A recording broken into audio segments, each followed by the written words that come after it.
Hello children. आप ये जानते हैं कि किसी भी चैप्टर में सबसे इम्पोर्टेंट चीज़ जो होती है वो उसके क्वेश्चन आंसर नहीं, बल्कि उसमें जो एक्टिविटीज़ दी गई होती हैं, जो ग्रामर पोर्शन होता है, जो राइटिंग पोर्शन होता है, जो उसमें से कॉम्प्रिहेंशन बनते हैं, वो बहुत इम्पोर्टेंट होते हैं, क्योंकि उनसे ही हमारी लैंग्वेज भी इम्प्रूव होती है। तो इस वीडियो में मैं एक गेम ऑफ चांस, इसकी सभी एक्सरसाइज आपको अच्छे से समझाने वाली हूँ। बस आप वीडियो को एंड तक देखिए तो आपको सब कुछ समझ में आ जाएगा। क्वेश्चन नंबर 1, इस एक्सरसाइज में आपको अपनी मेमोरी से इन सेंटेंसेस को कंप्लीट करना है। ब्रैकेट में फ्रेजेस दी गई हैं, तो इनमें से जो भी करेक्ट है वो फिल करना है। Number 1 was held at the time of the Eid festival. Eid festival के मौके पर हुआ था। क्या था वो? A big fair. Tradesmen came to the village. Tradesmen came to the village with all kinds of goods. जो ट्रेड्समैन थी वो सभी प्रकार के सामान लेकर विलेज में आए थे। क्या करने के लिए आए थे? वो उनको बेचने के लिए आए थे। To sell. Uncle told me while he was away. अब जब अंकल ने मुझसे कहा कि जब तक वो दूर हैं तो वो कुछ भी ना खरीदे।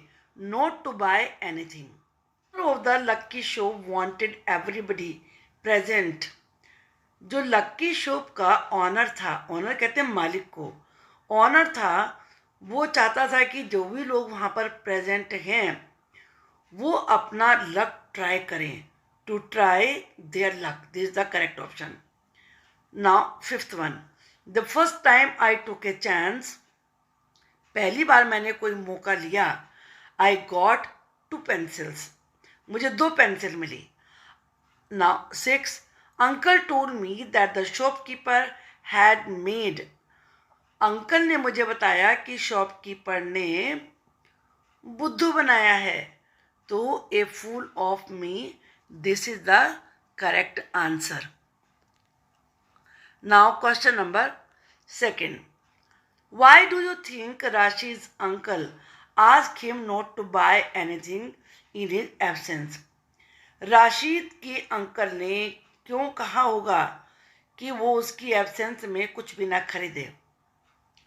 राशिद अंकल न्यू का मतलब जानते थे that many tradesmen and shopkeepers made a fool of the gullible people. अब गलिबल किसे कहते हैं? वो लोग जो ज़्यादा चालाक नहीं होते और हर कोई उनको बुद्धू बना देता है, वो गलिबल कहलाते हैं। कि कुछ ट्रेड्समैन और शॉपकीपर्स जो सीधे साधे भोले वाले लोग होते हैं उनका बुद्धू बना देते हैं। दस are Rashid not to buy anything in his absence. इसीलिए उन्होंने कहा था राशिद से कि वो उनकी एब्सेंस में कुछ भी ना खरीदे। Now next question, why was the shop called lucky shop. उस शॉप को लक्की शॉप क्यों कहते थे? The shop had a game for the people to try their luck. क्योंकि उस शॉप में लोगों के लिए अपना लक ट्राई करने के लिए एक गेम था। एंड विन प्राइजेस, और प्राइज जीतने के लिए। If they were lucky enough, अगर वो ज़्यादा लक्की हैं, एंड वन द गेम, और वो गेम को जीत जाएं। So the shop was called lucky shop. इसीलिए उस शॉप को लक्की शॉप कहते थे। Now next question, an old man won a clock and sold it back to the shopkeeper.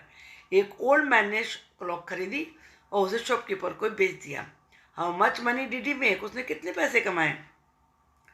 The old man won a clock after paying 50 पैसे for the disc and playing. Old man ने 50 पैसे दिए थे disc खरीदने के लिए और game खेलने के लिए, तब उसे क्लॉक जीती थी। He sold it back to the shopkeeper at 15 rupees, और उसने उसे 15 रुपीज़ में बेच दिया। दस ही मेड 14 रुपीज़ एंड 50 पैसे। इस प्रकार उसने 14 रुपीज़ 50 पैसे कमा लिए। How many prizes did the boy win. Boy ने कितने प्राइज जीते? वॉट वर दे, वो क्या थे? The boy won 4 prizes. Boy ने 4 प्राइजेस जीते। They were a comb, a fountain pen, a wrist watch and a table lamp. ये 4 चीज़ें थी। Why was Rashid upset? Rashid upset क्यों था? राशिद वॉज अपसेट, अपसेट कहते हैं परेशान को, because he did not win any prize, क्योंकि उसने कोई प्राइज ही नहीं जीता। All his money was lost in playing the lucky shop, lucky shop पर खेलने में उसके सारे पैसे खर्च हो गए। In what way did the shopkeeper make a fool of Rashid? Shopkeeper ने राशिद का बेवकूफ़ कैसे बनाया? The old man and the boy won big prizes making Rashid feel that he can win too. Old man ने और बॉय ने बड़े बड़े प्राइज जीते ये सोचकर कि राशिद ये फील करेगा कि वो भी जीत सकता है। In fact they were the shopkeeper's friends, वास्तव में वो शॉपकीपर के ही दोस्त थे। And were acting as a genuine players, और वो जेन्युइन प्लेयर के, वो असली रियल प्लेयर्स हैं, नकली नहीं है, ऐसी एक्टिंग कर रहे थे। Rashid lost the game, Rashid ने गेम, वो राशिद गेम हार गया। When he played a lot his money, जब उसने अपने बहुत सारे पैसे को से खेला। In this way the shopkeeper made a fool of Rashid, इस प्रकार से शॉपकीपर ने राशिद का बुद्धू बना दिया। In this question the words given below again the sentence below can be use both is noun and verb. इनमें से जो भी यहाँ पर दिया गया है ब्रैकेट में वर्ड, वो हमें नाउन और वर्ब के रूप में यूज करना है। द टू टीम्स हैव, अब यहाँ पे हमें वर्ब चाहिए तो प्लेड आएगा। प्लेड 3 मैचेस ऑलरेडी, 3 मैचेस वो पहले खेल चुके हैं।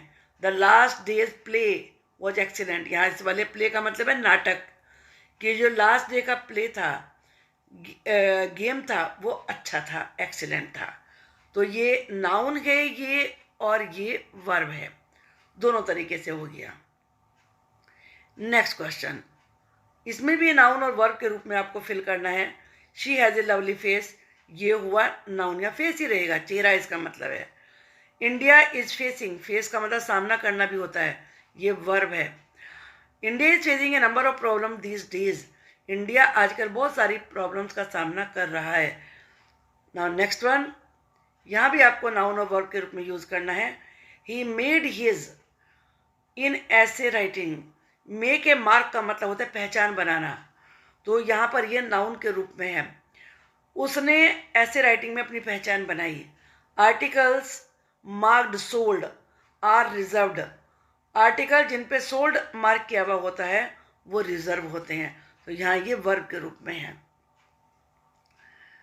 Next one, the police are the area to catch the बगलर्स।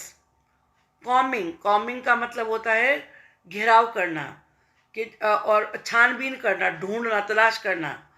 Police पूरे एरिया को छानबीन कर रही है, तलाश कर रही है, और उसे कवर किया हुआ है बगलर्स को पकड़ने के लिए। बगलर वो होते जो सेंध लगा के चोरी करते हैं। And ordinary plastic cost 5 rupees, तो यहाँ पर जो कॉम है ये नाउन है, इसका मतलब है कंगा, कि जो ऑर्डिनरी प्लास्टिक कॉम होता है उसकी कॉस्ट 5 रुपीज़ होती है केवल। Next one, he gave a smile, यहाँ ये नाउन है क्योंकि नाउन के रूप में यूज हुआ है, इसका मतलब है मुस्कुराहट। ही ऑल्सो स्माइल, यहाँ ये वर्ब है, ये वर्ब है और ये नाउन है। टू सी हिम स्माइल, उसको स्माइल करते हुए देखकर हम भी मुस्कुराए।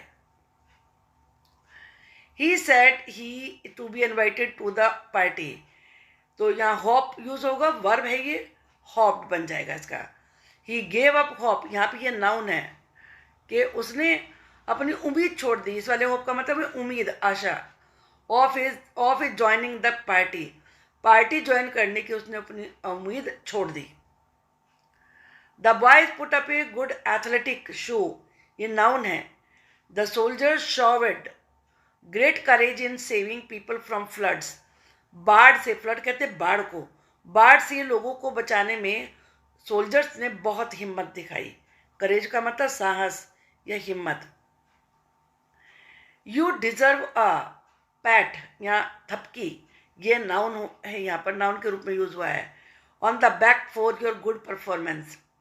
द टीचर पैटेड, ये वर्ब है, थपथपाया, टीचर ने बच्चे को थपथपाया। On the cheek to encourage her, उसके गाल पर उसको सहलाया, थपथपाया, उसको प्रोत्साहित करने के लिए। Now next question. Notice the use of there in the following sentences. There was a big crowd at the fair. There were many things I'd have liked to buy. तो यहाँ पर आपको सेंटेंसेस को यूज़ करना है there को use करते हुए। तो इसको थोड़ा सा आपको ध्यान से देखना होगा। यहाँ पर जो पहला सेंटेंस है I can do nothing to help you, तो देयर लगा के इसको बनाया, there is nothing I can do to help you.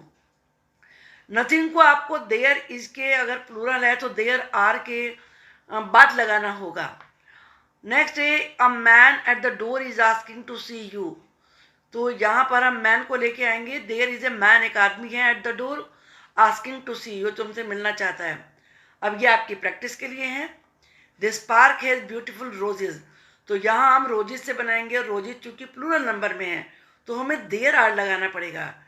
There are beautiful roses in this park. Your story has no fun in it, यहाँ हम no fun से बनाएंगे। Fun singular number है, देयर इज लगेगा। There is no fun in your story, तुम्हारी story में कोई मजा नहीं है। We have no secrets between us, यहाँ सीक्रेट्स आप देख रहे हैं प्लूरल नंबर है तो आर लगेगा। There are no secrets between us. अब हमें वी का अस बनाना पड़ेगा तो हमारे बीच में, तो इसलिए बिटवीन लगा है। My village has 2 primary schools, अब प्राइमरी स्कूल्स है तो ये प्लूरल नंबर है, देर आर आएगा। There are 2 primary schools in my village. This problem can be solve in 2 ways, ways भी प्लूरल नंबर है। There are 2 ways to solve this problem. Now next exercise, यहाँ ये कुछ words दिए हैं, मैं आपको इनके मीनिंग बता देती हूँ। ह्यूज का मतलब वेरी बिग, बिग तो बिग होता है। फुलिश स्टूपिड, इंटरेस्टिंग रोचक को कहते हैं। टाइनी वेरी स्मॉल, अनलक्की का मतलब जो लक्की नहीं है। और लास्ट का मतलब चलना भी होता है, पिछला भी होता है। तो ये वर्ड्स आपको यहाँ पर फिलअप करने हैं। तो there was a Eid fair in our village, तो मेरा तो बड़ा ही होता है तो बिग लगेगा। There was a big Eid fair in our village. We could buy anything from a toy to a camel, हम छोटे से टॉय से लेकर एक बड़ा कैमल भी खरीद सकते थे। तो बी में टाइनी आएगा, स्मॉल टाइनी टॉय, और दूसरे में ह्यूज आएगा, यानी कि जो बहुत बड़ा कैमल है वो भी खरीद सकते थे। I want to the fair on the day with uncle and भैया, कौन से डे में गया? लास्ट डे में, पिछले दिन में, बिल्कुल आखिरी दिन में। We went to the lucky shop, it was very interesting, वो बहुत ही इंटरेस्टिंग शॉप थी। आई ट्राइड माई लक, मैंने अपना लक ट्राई किया but did not win any prize. Later बाद में uncle told me that I was more foolish than unlucky, कि मैं अनलक्की नहीं बल्कि बेवकूफ़ ज़्यादा था, कि मैं उस शॉपकीपर के जाल में फंस गया। अब इस एक्सरसाइज में आपको अपने वर्ड्स में राइट करना है कि जो आपने लेसन में पढ़ा है कि राशिद गया और उसने फेयर में क्या देखा, क्या किया, वो आपको बताना है। यह आपकी प्रैक्टिस के लिए है, लेकिन फिर भी मैं हेल्प के लिए आपको ये समझा देती हूँ। आप इसकी हेल्प से खुद राइट करिए। वन डे, एक दिन, माई अंकल, भैया, आवर डोमेस्टिक हेल्प, यानी कि जो हमारे घर में नौकरी करते थे, नौकर का काम करते थे, and I went to see the Eid fair, हम तीनों ईद फेयर देखने गए। It was held in our own village, our own village, हमारे अपने विलेज में ये लगा था। मेला लगने के लिए होल्ड प्रयोग होता है, पास्ट टेंस में हेल्ड हो जाएगा। My uncle led us through the thick crowd, हमारे अंकल हमें बहुत घनी ज़्यादा भीड़ में से लेके गए। When some of his friends met him, my uncle went with his friends, जब उनके कुछ फ्रेंड्स उनसे मिले तो मेरे अंकल अपने फ्रेंड्स के साथ चल दिए। भैया and I looked around the fair, भैया और मैं मेले में घूमते रहे इधर उधर। We went from shop to shop, हम एक शॉप से दूसरी शॉप पर गए।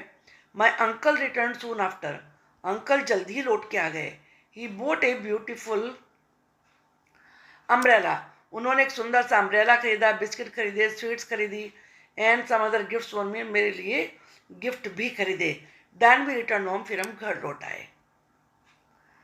अब यहाँ पर ये कुछ डायलॉग दिए हुए हैं, तो इसमें ये है कि क्या बताना है, what are they talking about. Would you like tea और कॉफ़ी, ये कह रहा है तुम टी पसंद करोगे या coffee. I don't like coffee, I would prefer tea, मुझे कॉफ़ी पसंद नहीं है, मैं टी ज़्यादा पसंद करता हूँ। I prefer coffee, thank you, मुझे कॉफ़ी अच्छी लगेगी। तो naturally they are talking about taking tea और कॉफ़ी, कि वो tea. I hope you like this video, please drop a comment in the comment box, it is very necessary, and if you are new on the channel, please subscribe it. Thank you for watching the video.